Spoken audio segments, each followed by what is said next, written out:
আমাদের প্রতিটা মানুষের জীবনে স্পেশাল কিছু দিন থাকে, সেগুলো আসলে সেলিব্রেশন না করলেই নয়। কি ভাবছেন এই স্পেশাল দিনটি কি হতে পারে? ওয়েট, সেটাই আজ আপনাদের সাথে শেয়ার করব। আজ 26শে ফেব্রুয়ারি, আমার বার্থডে, শুভ জন্মদিন। কি আর করা, প্রতি বছরের মতো এবারও আমার বার্থডে সেলিব্রেশন করতে হবে। তো হুট করে সিদ্ধান্ত নিলাম যে গ্রিন হাউসে আমার বার্থডেটা সেলিব্রেশন করব। যেহেতু গ্রিন হাউসে আমার বাসার খুব কাছাকাছি, খুব বেশি দূরে না, তাই চিন্তা করলাম খুব সুন্দরভাবে গ্রিন হাউসে আমার বার্থডেটা সেলিব্রেশন করব। আগে থেকেই বুকিং দিয়ে রেখেছিলাম যে কবে কখন বার্থডেটা সেলিব্রেশন করব। আসলে আমার জীবনে প্ল্যানিং করে কিছুই হয় না, যা কিছুই করি হুট করেই করি, আর হুট করে করার মধ্যেও একটা অন্যরকম আনন্দ আছে। এখানে যার যার মতো করে সবাই খুব সহযোগিতা করছে, এই তো। আর একটা অনুষ্ঠানে সবার সহযোগিতা আন্তরিকতা না থাকলে সেই অনুষ্ঠানটা খুব ভালোভাবে সম্পন্ন হয় না। এখানে দেখুন, আমার এক সাংবাদিক ভাই খুব সহযোগিতা করছে। আসলে সাংবাদিক ভাইদের প্রশংসা করে শেষ করা যাবে না, তারা এত হেল্পফুল এবং আন্তরিক। আর আমাদের মিডিয়ার চলার পথে সাংবাদিক ভাইদের অবদান অনেক বেশি। আর এখানে সবাই আসলে উপস্থিত হয়েছেন, এবং যারা এখনো এসে পৌঁছায়নি তারা কিছুক্ষণের মধ্যেই চলে আসবে। আমার সহকর্মীরা, বন্ধু বান্ধব, শুভাকাঙ্ক্ষী, বড় ভাই ব্রাদার এবং কি সকল পেশার কিছু অতিথিরা উপস্থিত হয়েছেন। এখানে অলরেডি চলে আসছেন আমাদের ফিল্ম ডান্স ডিরেক্টর ইউসুফ খান ভাইয়া। ইউসুফ খান ভাইয়া আমাকে ফুল দিয়ে অভিনন্দন এবং শুভেচ্ছা জানাচ্ছেন। আর ইউসুফ খান ভাইয়া তো অসম্ভব আন্তরিক এবং হাসি খুশি একজন মানুষ, ওনার প্রশংসা করে শেষ করা যাবে না। এখানে আমরা এখন কেক কাটার জন্য প্রস্তুতি নিচ্ছি। এখন আমরা কেক কাটবো, কেক কাটার জন্য রেডি হয়ে গেলাম। এখন আমরা সবাই মিলে কেক কাটবো। অলরেডি সবাই চলে আসছে, আবার অনেকেই কাছাকাছি চলে আসছে, কিছুক্ষণের মধ্যেই পৌঁছে যাবে। এখানে দেখছেন আমরা সবাই কেক কাটছি, এই তো কেক কেটে এখন আমার বার্থডেটা সেলিব্রেশন করব। আমার সাথেই আছেন আমার সহকর্মীরা, আমার শুভাকাঙ্ক্ষী, আমার বন্ধু বান্ধব, সাংবাদিক ভাইয়েরা সহ আরও অনেকে। সবাই আমাকে কেক খাইয়ে দিচ্ছে, আমিও খুব আনন্দ পাচ্ছি। সবার আন্তরিকতা, আমি খুব মুগ্ধ হচ্ছি এবং সবাই এত আন্তরিক। এবার আমাকে কেক খাওয়াচ্ছে নির্মাতা এবং অভিনেতা সেলিম রেজা ভাইয়া। আর সেলিম রেজা ভাইয়া তো অসম্ভব মজার একজন মানুষ, হাসি খুশি একজন মানুষ। সেলিম ভাইয়ার সাথে যে মিশবে সেই বুঝতে পারবে যে উনি কতটা ভালো মনের একজন মানুষ। যাই হোক, এখানে আসলে সবাই কম বেশি অনেক ভালো, সবাই খুব ভালো। আর আমার সহকর্মীরা তো এমনিতেই খুব বন্ধুসুলভ, আন্তরিক। আর একটা অনুষ্ঠানে ওই যে বললাম যে সবার আন্তরিকতা এবং সহযোগিতাটা না থাকলে সেই অনুষ্ঠানটা দেখবেন সুন্দরভাবে সম্পন্ন হয় না। আর সবাই যদি খুবই আন্তরিক এবং বন্ধুসুলভ হয়, দেখবেন আপনি যে কোনো অনুষ্ঠানই খুব সুন্দরভাবেই সম্পন্ন করতে পারবেন। যাই হোক, এখানে কেক কাটাকাটি হলো, সবাই আমরা খুব মজা করলাম, কেক খাইয়ে দিলাম। আমাকে তো পুরা কেক মুখে মাখিয়েও দিল, আমিও দিলাম। তো এই আর কি, সবাই মিলে আমরা আনন্দমুখর একটা সন্ধ্যা পার করলাম। এখানে আমার সাংবাদিক ভাইয়েরা আমাকে কেক খাইয়ে দিচ্ছে, আমিও মুখে কেক মাখিয়ে দিলাম। তো সব মিলিয়ে আসলে আমার বার্থডেটা খুব রঙিন হয়ে উঠেছে। আমি মনে করি জীবন চলার পথে প্রতিটা মানুষেরই তাদের স্পেশাল দিনগুলো সেলিব্রেশন করা উচিত। এতে দেখবেন আপনার জীবন চলার পথের আনন্দটা আরও দ্বিগুণ বেড়ে গেছে এবং আপনার জীবন চলার পথটাও অনেক মসৃণ হয়ে উঠেছে।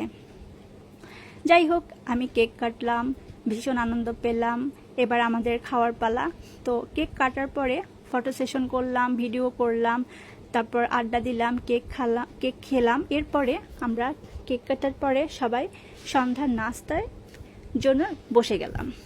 এখন আমরা একসাথে সবাই সন্ধ্যায় নাস্তা করছি, খাওয়া দাওয়া করছি, আমাদের কথোপকথন চলছে। সবাই আমরা এক জায়গায় হয়েছি, সবাই আনন্দ করছি, সুখ দুঃখের গল্প ভাগাভাগি করছি, এই তো। আর ইউসুফ ভাইয়া তো ভীষণ হাসি খুশি এবং আনন্দ দেওয়ার মতো একজন মানুষ, যে আপনারা সবাই কম বেশি যারা তাকে চিনেন তারা খুব ভালোভাবেই জানেন যে ইউসুফ খান ভাইয়া কত হাসি খুশি এবং মজার একজন মানুষ। এখানে আমরা সবাই সবার সুখ দুঃখের কথা আলোচনা করছি, কে কিভাবে কেমন তাদের সময় পার করছে, কেমন তাদের দিনগুলো যাচ্ছে, সব মিলিয়ে আসলে আমাদের তো আসলে সবাই যার যার মতো করে, সবাই যার যার প্রফেশন নিয়ে, কাজ নিয়ে খুব বিজি থাকা হয়, সবাই এক জায়গায় হওয়া হয় না। তো একটা প্রোগ্রামেই না আমরা সবাই এক জায়গায় হতে পারি এবং সবার তখন সম্মিলিতভাবে কথা বলা যায়, গল্প করা যায়, আড্ডা দেওয়া যায়। এবার আমরা সন্ধ্যায় নাস্তা খাওয়ার পরে ডিনারের জন্য রেডি হয়ে গেলাম। এখন আমরা একসাথে ডিনার করার জন্য বসে গেলাম। এখানে সবাই উপস্থিত আছেন, আমার সহকর্মীরা, বন্ধু বান্ধব, শুভাকাঙ্ক্ষীরা, সাংবাদিক ভাই সহ অন্যান্য পেশার অতিথিরা উপস্থিত আছেন। আমরা এখন একসাথে ডিনার করব। ডিনার শেষ করে তারপরে আরও আড্ডা হবে, ছবি তোলা হবে, ভিডিও করা হবে। এখানে তো ইউসুফ ভাইয়া তো খাওয়া নিয়ে খুবই ব্যস্ত, আর রিজভি ভাইয়া যেন আমাকে কি বলছে, আমি নিজেও জানি না কি বলেছে। যাই হোক, এখন আমাদের খাওয়া দাওয়ার পর্ব শেষ। এবার আমাদের এখানে শিল্পীর অভাব নেই। এখন আমাদের এক বড় ভাই, তিনি আমাদের গান শোনাচ্ছেন একের পর এক। ভাইয়া অনেক ভালো গান করেন, তো উনি এত সুন্দর করে গান গাইছিলেন যে আমার মানে বার্থডেটা আরও বেশি যেন আনন্দমুখর হয়ে গেল। আসলে অনুষ্ঠান মানেই তো আনন্দ, তাই না? একটা স্পেশাল দিন মানে হচ্ছে একটা স্পেশাল আনন্দ। সেখানে গান বাজনা নাচ এগুলো হবে, এটাই তো স্বাভাবিক। আর গান বাজনা নাচ না হলে দেখবেন আপনাদের অনুষ্ঠানটা খুব বেশি জমজমাট হবে না। তো ভাইয়া আমার বার্থডে উপলক্ষে একের পর এক গান শোনাচ্ছে, আমাকে আনন্দ দেওয়ার চেষ্টা করছে, সাথে সবাইও খুব আনন্দ উপভোগ করলো। আমারও খুব ভালো লাগলো, এত সুন্দর সুন্দর গান গেয়ে উনি শোনালেন। আমার বার্থডেটা যেন অনেক অনেক রঙিন হয়ে গেল। এবার হচ্ছে ডান্সের পালা। তো আমাদের ইউসুফ ভাইয়ের সাথে আমি ডান্স করছি। ওনাকে সবাই চিনেন, উনি ফিল্ম ডান্স ডিরেক্টর আমাদের ইউসুফ খান ভাইয়া। তো ভাইয়ার সাথে নাচ করে আমার খুব ভালো লাগলো, আর যেন আমার বার্থডেটা যেন আরও রঙিন হয়ে গেল। এই তো ইউসুফ ভাইয়ের সাথে নাচ করলাম। এরপরে আমাদের মিডিয়ার রিজভি ভাইয়ের সাথে নাচের পালা। রিজভি ভাইয়ের সাথে নাচ করলাম। রিজভি ভাইয়া তো খুবই শান্তশিষ্ট একটা ছেলে, খুবই চুপচাপ, খুবই মানে শান্ত একটা লক্ষ্মী ছেলে। তো যাই হোক, ভাইয়াও খুব এক্সপ্রেশন দিল, ভাইয়ার সাথে ডান্স করলাম। আর গ্রিন হাউজের ভিউটা এত ভালো যা আসলে বলে শেষ করা যাবে না। আপনারা না আসলে আসলে বুঝতে পারবেন না যে গ্রিন হাউজের ভেতরটা এত সুন্দর। এবার আমার একার পালা, এবার আমি একাই ডান্স করছি। এই তো ডান্স, ইউসুফ ভাইয়ের সাথে ডান্স করলাম, রিজভি ভাইয়ের সাথে ডান্স করলাম, আর অনেকের সাথে ডান্স করলাম।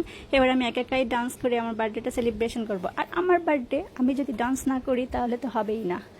আর গ্রিন হাউজের ভিতরের লোকেশনটা আসলে আপনারা না আসলে বুঝবেন না, যে পুরো একটা গ্রামীণ পরিবেশ।